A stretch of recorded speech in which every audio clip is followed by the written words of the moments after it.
Les métiers de la beauté sont ces métiers qui sont censés nous procurer du bien-être. Un bien-être de la beauté de l'extérieur comme de l'extérieur. Ça sont les propos de Monsieur Nia. Monsieur Nia, c'est un entrepreneur qui exerce dans le domaine de la beauté. Il a un seul credo qui est la satisfaction intégrale du problème du client. Parce qu'il dit, plus tu apportes des solutions aux problèmes des clients, plus tu peux compter gagner de l'argent. Dans cette interview qu'il a bien voulu nous accorder, vous allez non seulement apprendre de son parcours, mais aussi de l'importance pour les entreprises de se professionnaliser dans le domaine de la beauté. Bonjour et bienvenue sur les antennes de Vortex TV 360. L'émission c'est Visionnaire qui prend son envol à partir de cet instant même. Retrouvons-nous juste après le générique.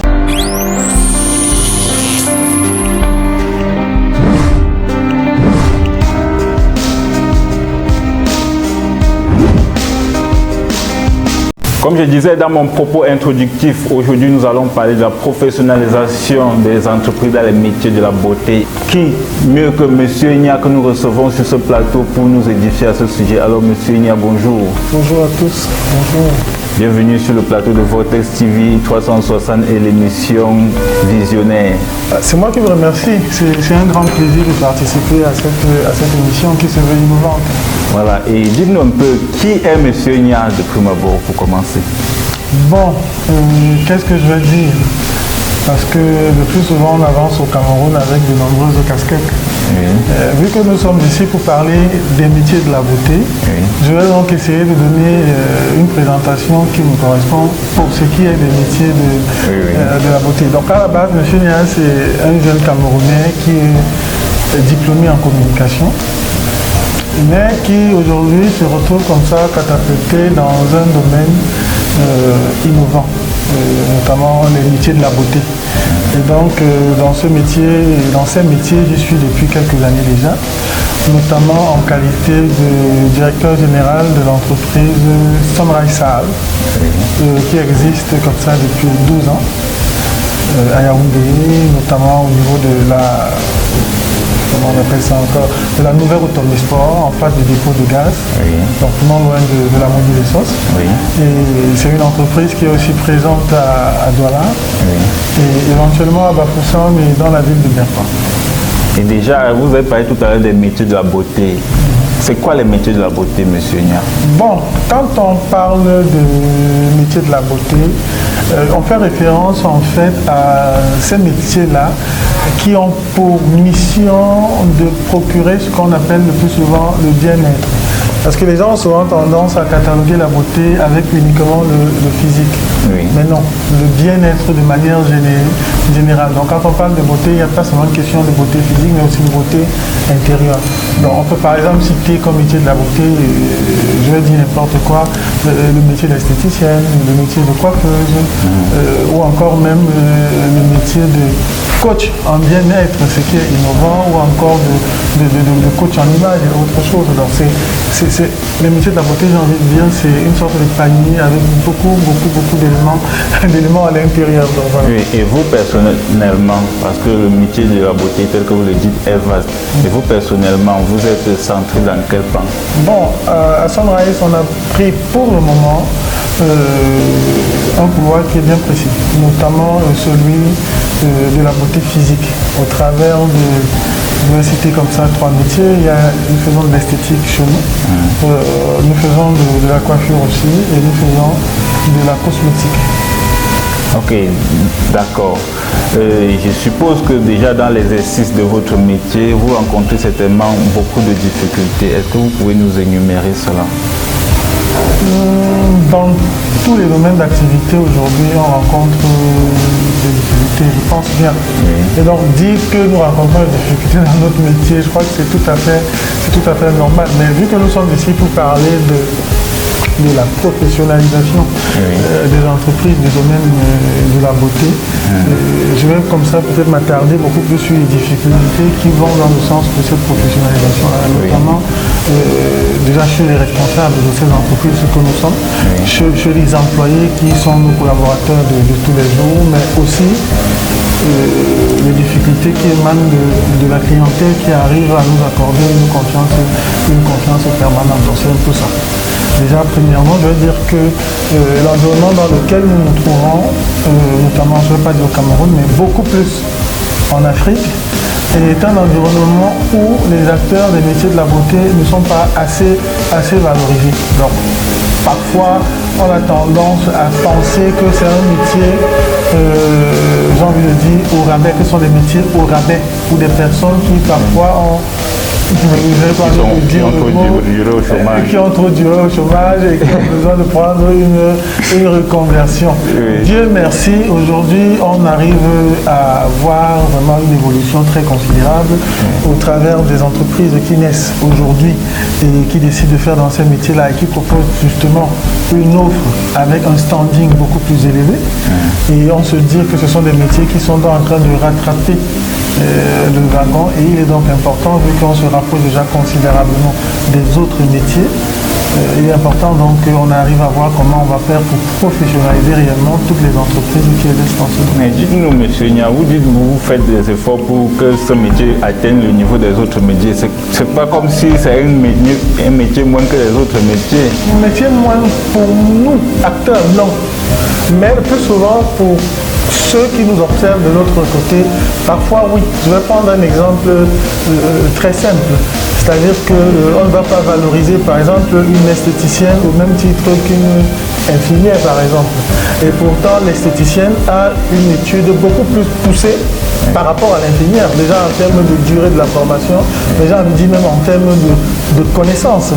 Mais vu que peut-être le métier d'infirmière dans la conscience collective a une place beaucoup plus importante que le métier d'esthéticienne, et donc l'esthéticienne c'est justement une personne à rabais par rapport à une infirmière. Or, aujourd'hui, on arrive, parce que chez nous, nous avons aussi un centre de formation, à voir des gens qui vont désirer faire une formation dans ce métier de la beauté avec un niveau d'études beaucoup plus élevé et qui n'ont pas fait ce choix par rabais ou par défaut, mais parce qu'ils veulent réellement faire carrière dans ce métier-là. Et donc nous, en tant que responsables de ce domaine, on se dit, on va déjà accompagner ces personnes-là et aussi on va faire tout notre possible pour que les autres entreprises comme la nôtre, qui arrive à investir dans les métiers de la beauté, arrive réellement à proposer des offres qui valorisent non seulement la structure en question, mais surtout les métiers de la beauté de manière générale.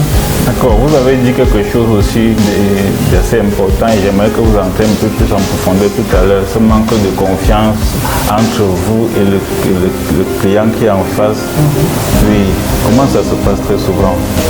C'est pas un manque de confiance déjà, de mon point de vue, je ne vais pas dire que c'est un manque de confiance, je vais juste dire que c'est une sorte de préjugé, de catalogage en fait, c'est-à-dire que pour le client, le professionnel de la beauté est beaucoup plus considéré comme un exécutant et non comme un véritable professionnel. C'est juste une personne qui, le plus souvent, pour certains clients, il faut le dire, est juste là pour contribuer à ce que le physique arrive à être présenté le plus bonnement possible, quoi. Et après, ça, il n'y a rien d'autre. C'est-à-dire que parfois, on va rencontrer des clients qui ne sont réellement pas dans une sorte de valorisation du professionnel qui est en train de leur apporter ce service de beauté-là.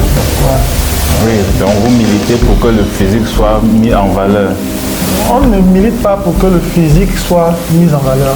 On milite pour que le client arrive à prendre conscience de par le service de qualité qui lui sera donné, du fait que ce métier-là est un métier noble tout autant que les autres corps de métiers qui existent en fait. Donc là, on ne parle pas seulement du client, mais on parle du client et aussi des professionnels qui au quotidien apportent ce service-là à la clientèle.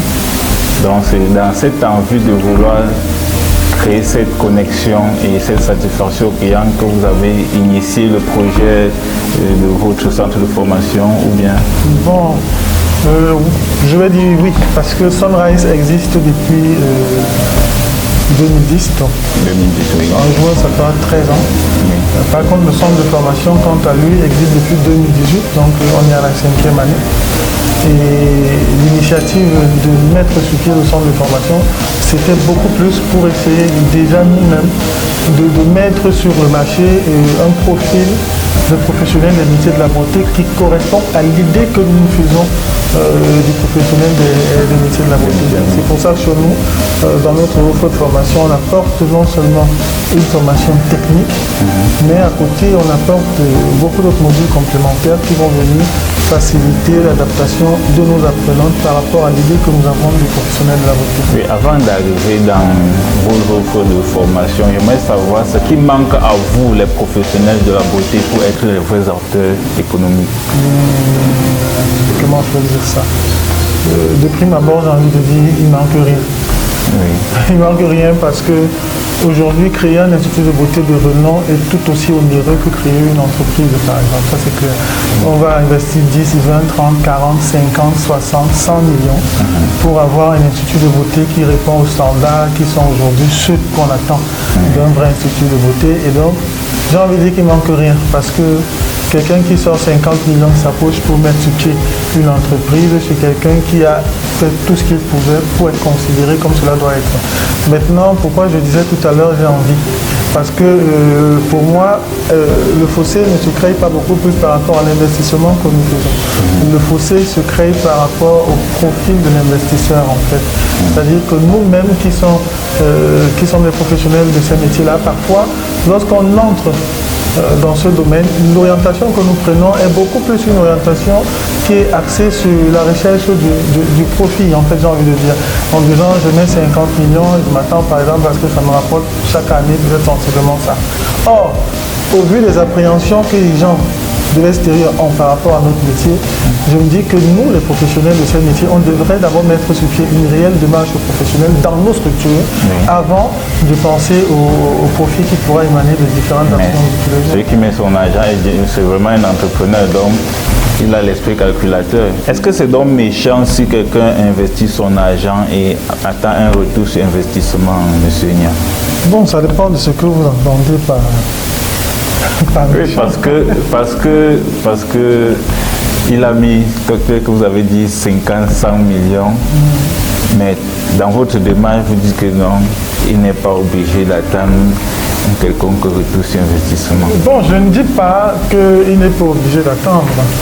C'est que ceux qui me connaissent savent en fait que j'ai une approche de vie aussi bien personnelle que professionnelle et qui ne s'adapte pas trop à ce que les autres arrivent à mettre en avant. Pour moi, aujourd'hui, le promoteur ou l'investisseur, ça dépend de comment vous appelez ça, doit être au départ une personne qui a une idée, un projet et qui, avant le retour sur investissement financier, recherche d'abord un retour qui, pour moi, est plus important, à savoir la solution que son projet ou son idée arrive à apporter dans son environnement. Si on commence une entreprise en voyant premièrement le retour financier qui va émaner de cette entreprise-là, pour moi, je suis désolé, on n'atteindra pas les objectifs. Du moins, on va les atteindre, mais peut-être pas arriver à rendre notre entreprise pérenne. Moi, aujourd'hui, toutes les entreprises ou toutes les actions que à Sunrise, déjà, on arrive à mettre sur pied, mais aussi les autres structures que nous arrivons à développer au quotidien, je les fonde sur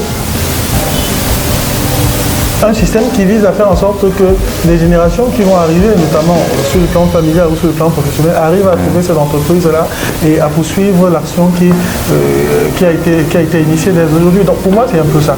C'est-à-dire quoi? On met 50 millions parce qu'on a décidé d'entrer dans un domaine, c'est beau.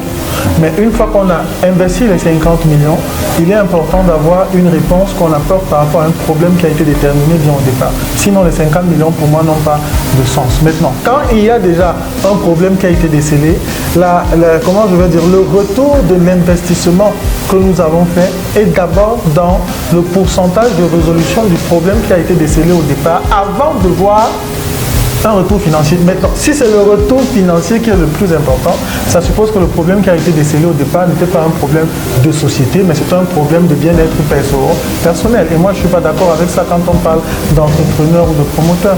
Ça veut dire que c'est d'abord le mindset de l'entrepreneur à partir du moment où il se décide d'engager son entreprise. Et ça veut dire, d'après vos explications, l'entrepreneur doit se lancer en misant d'abord sur la satisfaction des clients ou bien des apprenants si c'est un centre de formation. Que vous avez écouté, M. Nia, nous sommes sur l'émission Visionnaire sur les antennes de Vortex TV 360 et vous également à la maison ou bien dans votre temps, peu importe où vous nous écoutez. pouvez passer sur nos antennes, il suffit de contacter les numéros qui s'affichent sur le bas de votre écran. Alors, Monsieur Nia, j'aimerais maintenant que vous parlez de vos offres de formation et puis les services que vous offrez au niveau de Sunrise déjà. Oui. Bon, comme je disais tout à l'heure, Sunrise c'est une entreprise qui fait dans le métier de la beauté et qui existe depuis juin 2010. Je vais partir déjà de la genèse, c'est-à-dire qu'au départ, notamment entre 2010 essentiellement 2014, c'était sensiblement j'ai envie de dire un salon de coiffure. J'aime pas trop utiliser ça parce que c'est pas trop la vision que nous avons de la chose, mais pendant presque 4 ou 5 ans, ça a été ça. Bon, après, on a essayé de l'agrandir en apportant un espace shopping parce qu'il fallait bien faire aussi dans quelque chose qui se rapproche des métiers de la beauté mais qui est une solution supplémentaire. Après le shopping, on est allé maintenant au niveau de l'Institut de beauté et on a terminé par le dernier né qui est le centre de formation. Donc le centre de formation de Sunrise aujourd'hui offre des formations pour le moment uniquement dans les métiers de la beauté, notamment en esthétique, cosmétique et en coiffure professionnelle. Ça suppose que les apprenants qui arrivent à faire confiance à notre centre subissent, subir non, mais arrivent à faire une formation de 12 mois et comme ça pour présenter l'examen du diplôme de qualification professionnelle, soit en esthétique cosmétique ou en coiffure professionnelle. Vous faites les certifications également? Les certifications, oui, mais nous mettons beaucoup plus l'accent sur les formations diplômantes parce que nous sommes dans un système, dans un environnement où le diplôme a encore beaucoup de valeur. Donc on se dit que l'idéal pour celui qui nous fait confiance, c'est d'avoir une formation qui arrive à se solder par l'obtention d'un diplôme de qualification professionnelle. D'accord. Et déjà, quelles sont les perspectives que vous avez de Sunrise? Comment vous voyez le Sunrise dans 5-10 ans? 5-10 ans. Si vous me dites que comment je ferai Sunrise dans 10 ans, je suis sûr qu'on va avoir un incendie. Non, pas jusque-là. Parce que je vous ai dit tantôt que moi j'ai une vision d'entrepreneuriat qui est très différente de ce que j'arrive à avoir dans notre pays. C'est une vision qui a été beaucoup plus initiée parce que j'ai vu des actions ici et ailleurs, j'ai vu des personnes faire et je me suis moi-même conçu ma propre perception de la chose. Et maintenant, lorsque je suis dans un projet, ça suppose que je le veux grand. Maintenant, je comprends qu'on ne peut pas être grand sans être petit. Donc, je ne considère pas qu'aujourd'hui Sunrise est petit, donc nous sommes quand même une société déjà. Et donc dans notre domaine, on est quand même, j'ai envie de le dire, dans la ville de Yaoundé ou même au Cameroun, un acteur majeur. Mais je ne veux pas être un acteur majeur dans notre pays, on veut être un acteur majeur à l'international. Sauf que pour nous, pour arriver à l'international, il faudra d'abord conquérir le pays. C'est pour ça que la stratégie qui est la nôtre actuellement, c'est déjà d'être présent dans toutes les 10 régions du Cameroun. On l'a fait l'année dernière, mais on n'a pas pu atteindre l'objectif. On espère qu'avant la fin, peut-être du premier semestre 2023, on pourra avoir un Sunrise dans chaque région du Cameroun. C'est ça l'objectif premier. Et une fois que ce sera fait, on va attaquer l'Afrique centrale et certainement l'Afrique. Donc moi, je vois une entreprise qui va être comme Floma demain ou peut-être comme L'Oréal. Donc voilà. Ça veut dire que vous avez cette grande vision. Vous voyez tellement grand que vous n'arrivez pas à dire tout simplement avec les mots pour ne pas incendier nos antennes. Bien sûr. D'accord, et nous tendons déjà vers la fin de notre entretien. Est-ce qu'il y a un mot à l'endroit de ceux-là qui nous écoutent qui aimeraient bien se lancer dans les métiers de la beauté? Qu'est-ce que je vais dire? Parce qu'en tant que responsable d'un institut de formation au métier de la beauté, je ne peux que dire à tous ceux-là qui au quotidien arrivent à faire confiance à notre centre de formation ou à tous les autres centres de formation qui font dans les métiers de la beauté. En fait, ils n'ont pas fait ou elles, parce que c'est beaucoup plus des formations à dominance féminine, le mauvais choix. C'est-à-dire que quand on arrive à laisser les appréhensions ou les préjugés du quartier pour réellement entrer dans les métiers de la beauté et avoir cette vision-là et comprendre que ce sont des métiers nobles qui nourrissent aujourd'hui les différents acteurs qui y exercent et qui peuvent être réellement des profils de carrière pour des personnes qui veulent se construire une vie aisée Et je crois que là-dessus, il y a beaucoup d'exemples à Yaoundé ou partout au Cameroun, Oui, de personnes vous avez qui ont cité les fait dans ces multinationales métiers-là. même tout à l'heure. Même au-delà des multinationales, Oui. il y a des individus, je ne veux juste pas citer les noms, qui ont commencé dans les métiers de la beauté et qui aujourd'hui sont une véritable référence. Et donc, toutes ces apprenantes-là qui viennent aujourd'hui, je me dis que si elles ont la même vision, la même orientation, elles ne regretteront pas le choix qu'elles ont eu à opérer aujourd'hui. C'est un peu ça. Ok, merci d'avoir écouté cette émission. Nous avons eu comme invité aujourd'hui M. Nia, un acteur des métiers de la beauté et de la formation au Cameroun, qui a une grande vision. Et pour se faire former dans les centres de formation de M. Nia, il faut contacter juste les numéros qui s'affichent en bas de votre écran. Vous êtes basé où déjà? Nous sommes à la nouvelle Automisport, en face du dépôt de gaz. Et à Douala, on est à Bonamoussadi, en face du parti du café. Vous avez déjà les compteurs, vous avez les localisations, donc vous pouvez leur faire confiance. Merci de nous avoir écoutés. Rendez-vous dans une autre prochaine émission de Visionnaires, les antennes de votre TV 360. Ciao, bye bye.